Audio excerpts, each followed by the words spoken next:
and Maigan Bakyal. For today's, I'm going to make a vlog, interview vlog, but with a twist. I need to multiply my age to 2. So my age is 22 years old. Multiply by 2, so 44. At this moment, I need to find someone whose age 44 years old. So perfect is because my mother is 44 years old. So siya na lang yung interviewin natin. So let's go! Ipakilala ko pala yung parents ko, yung mama at papa ko. So here's yung papa ko and then yung mama ko. My mother's name is Nelia Bakyal and my father's name Marciano Bakyal. Okay, so since my mother is shy in camera, I'm going to make a story na lang behind her answer. So according to her answer to my question, what immortal acts you've done? So sabi niya is wala. Kasi wala naman sigurong magulang na gustong makita o maipamana or masaksihan yung mga ganung bagay na gumawa ng mga immortal acts, immortal principle, immortal doings, diba?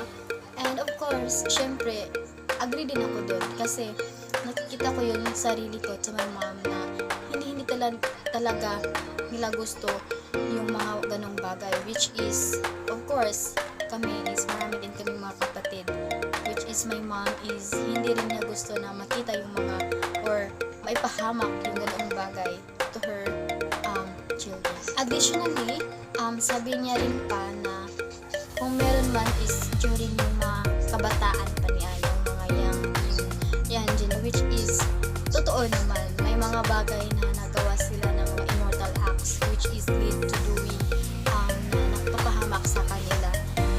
Syempre, hindi natin yun maiwasan kasi hindi naman tayo perfect, nakuha din naman tayo ng mga ganong klaseng bagay which is naglilid din sa atin ng take as a lesson para hindi na natin maulit pa or maipamalas pa natin yung mga ganong bagay.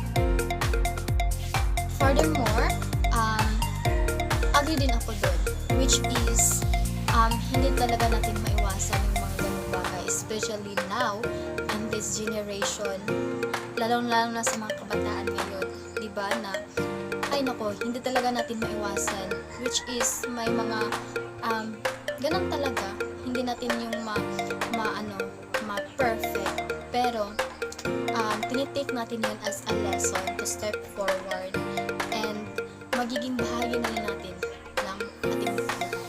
So yun lamang po, although actually it is an interview, sana nandito siya, pero shy type kasi wala akong magawa kundi make a story na lang behind her answer. So yun lamang po at maraming salamat.